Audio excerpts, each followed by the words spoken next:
Buenos días, bienvenidos a Tras la Huella. El día de hoy les traemos una investigación convertida en historia de vida, la cual será útil tanto para usted, su familia, amigos o conocidos.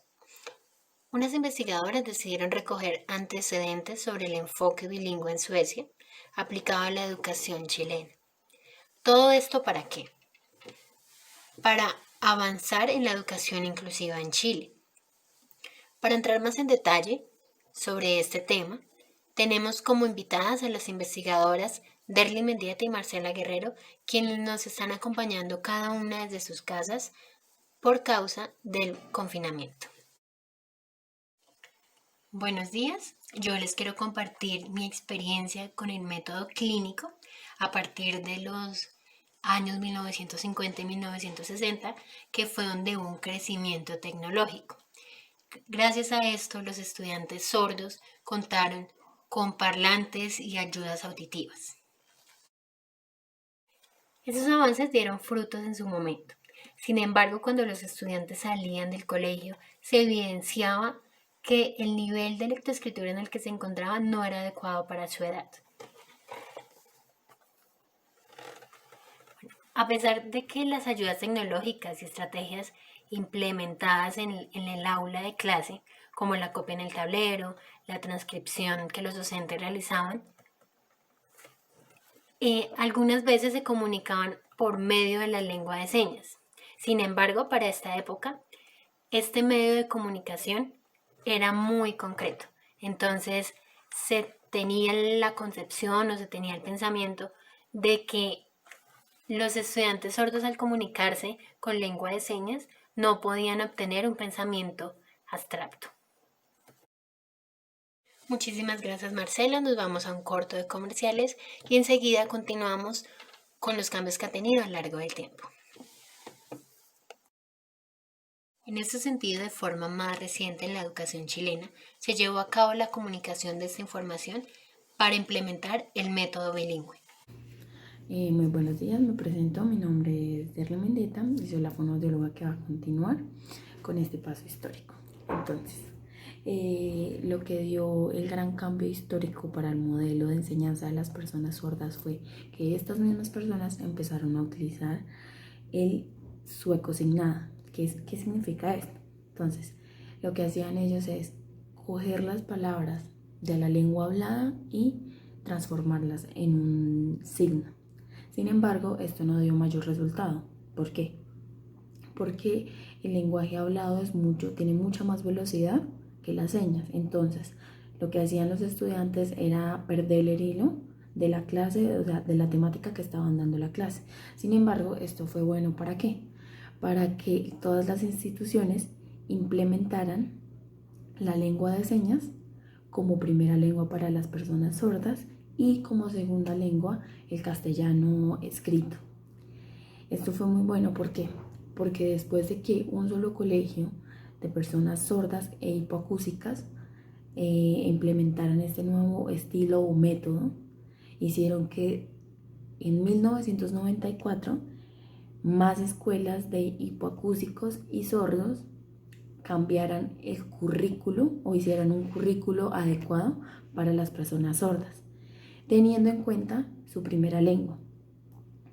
Pero sin embargo, ¿esto qué generó? Que las personas a nivel cognitivo, las personas sordas a nivel cognitivo, tuvieran mayor demanda de conocimientos, mayor demanda de necesidades y por ende tuvo que hacerse una modificación a este nuevo currículo. Entonces lo que hicieron fue implementar el inglés como lo hacían para los oyentes, pero solamente de la manera escrita. Y era como una materia, una asignatura que veían las dos comunidades igualmente. ¿Y qué esperaban ellos con este cambio? Entonces el objetivo era que en 10 años estos estudiantes terminaran sus estudios y salieran con muy buenas bases a nivel de ¿qué? A nivel de primera lengua y segunda lengua escrita. Entonces, para continuar con la aplicación de este nuevo modelo que surgió en Suecia, iniciamos con el planteamiento que se realizó en Chile. ¿Ya para qué fecha? Para la fecha de 1998, este modelo ya se había expandido, esta idea ya había sido tomada por muchos lugares y por muchas instituciones. Entonces, ¿qué empezaron a hacer? Empezaron a incluir a todos los niños sordos que estaban estudiando en ese momento con el método bilingüe. ¿Para qué? Para que ya en el 2000 cambiara el nombre a un modelo bilingüe bicultural, donde las personas sordas adultas empezaron a incluirse a estos nuevos modelos de enseñanza. ¿Por qué? Porque ellos servían como profesores o como instructores de lengua de señas en las clases. ¿Para qué? Para que las personas oyentes o los profesores oyentes empezaran a utilizar empezaran a utilizar la lengua de señas. ¿Para qué? Para enseñar. Sin embargo, se hicieron una acumulación de estrategias para poder llegar a esto. Entonces, ¿cuáles son estas estrategias? Estas estrategias pueden estar basadas en dos partes. En la primera es la modificación del ambiente. Entonces, en la modificación del ambiente encontramos más estímulos visuales. ¿Para qué? Para que las personas sordas tuvieran otra ayuda, además de la parte escrita en el tablero. También la ubicación circular, para que la visión o el ángulo de visión sea más amplio y pueda captar más información. La segunda parte es el formato de material o los recursos. Entonces los recursos debían ser más visuales, pues por lo que ya dije, y los profesores también debían explicar en el tablero paso por paso debían explicar en el tablero paso por paso todas las partes que iba a tener esta clase. ¿Para qué? Para que si las personas sordas tenían una pequeña distracción, pudieran volver a centrar su atención teniendo en cuenta lo que ya estaba escrito en el tablero. También se implementó la lectura de señas de forma individual y de forma grupal. Lo que se hacía de forma grupal es que una persona pasaba a leer y después entre todos los estudiantes sordos y oyentes empezaban a corregir esas señas que estaban hechas de forma incorrecta. También se implementó el trabajo en grupo. ¿El trabajo en grupo entre quién? Entre las personas sordas y las personas oyentes. Y cuando se hablaba o se escribía una palabra que no se entendía muy bien el significado, lo que hacían era explicar ese significado para que estas personas no se perdieran. Y de esta manera se pudo hacer una inclusión educativa de personas sordas junto a las personas oyentes. A continuación voy a cambiar mi cámara para mostrarles los ejes de inclusión que tuvieron en cuenta para la implementación de este nuevo modelo. Bueno, entonces para iniciar con la variable cultural, los profesores realizaban diversas acciones. ¿Para qué? Para que los estudiantes sordos tuvieran acceso a todo lo que decían sus compañeros y pues lo que se refería a la clase. En segunda instancia, utilizaban la lengua de señas todos los profesores para que los niños no perdieran el hilo conductor de las clases. Y después todos los profesores que iban a enseñar tenían que saber lengua de señas, era un requisito para esto. Y cuando los niños hacían mal la seña, el docente intervenía mostrando la diferencia ortográfica entre las dos palabras para evitar errores de comprensión.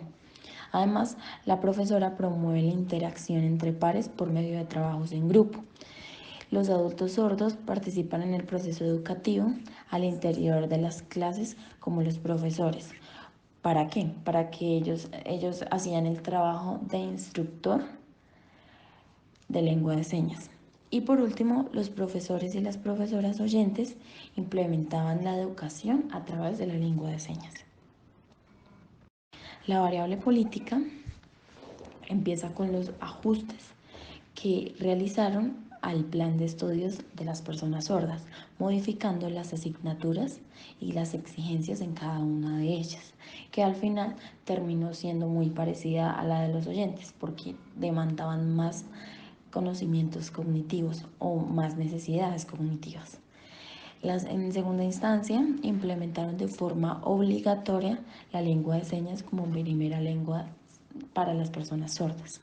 Y por último, exigieron que todos los docentes no fueran únicamente personas oyentes, ya que esto iba en contra del enfoque bicultural, así que había profesores sordos y profesores oyentes.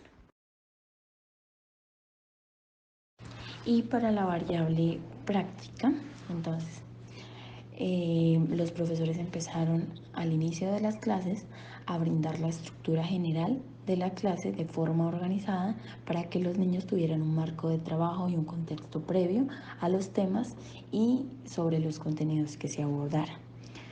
La segunda parte era la distribución de estos estudiantes. Entonces, era lo que yo ya les había mencionado sobre la forma de U. ¿Para qué? Para que el campo visual fuera más amplio y hubiera menos distracción. La otra es que el formato de los materiales y el recurso eran de forma más visual, más didáctico, para que las clases, para llamar más la atención de los niños. Después en el tablero se escribía de forma ordenada todos los pasos que iba a tener la sesión de clase o los temas a tratar en la clase. Después se implementó la lectura en lengua de señas. Y esta lectura, como ya lo había dicho, que se hacía de forma individual y de forma colectiva. La colectiva permitía identificar qué seña estaba siendo hecha de forma incorrecta y esto permitía modificar esta estructura de lengua de señas. Y durante la lectura grupal de un cuento breve, los niños se encontraban con la expresión todos los días en castellano por escrito. La profesora utiliza esta oportunidad para mostrar que para expresar esto en lengua de señas no se puede indicar cada palabra de la oración, sino que se debe utilizar señas específicas que significa todos los días. Esto quiere decir que trataban de explicarle a los niños que la lengua de señas tenía su propia estructura y que no iba ligada a la del español. Para asegurar la comprensión, los profesores implementan estrategias tales como dar a conocer el tema general, explicar el significado de algunas palabras. ¿Por qué? Porque esto podía modificar la comprensión del texto en general o de la idea o de la orden que se estaba dando para que la ejecutara. Los niños realizaban su propio texto, luego la profesora pasa y lo transcribe para que lo lean en lengua de señas. Entonces, aquí se hace una relación entre las dos lenguas. Enfatizan en la escritura del castellano por medio de la corrección de textos de forma grupal. Entonces, la corrección de la estructura no se hace solamente para la lengua de señas, sino también para el castellano.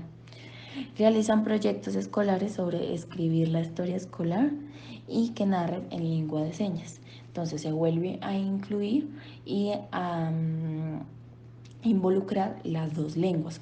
¿Para qué? Para cumplir este objetivo. Este objetivo es que los estudiantes tengan buenas bases en las dos lenguas, en la primera y en la segunda. Muchas gracias. Muchísimas gracias. De antemano quiero agradecerles a las dos invitadas, a Marcela Guerrero y a Darly Mendieta, por participar de esta entrevista y espero que a ustedes los televidentes les haya sido de gran utilidad esta información. Nos vemos en una próxima transmisión. Que tengan un feliz día.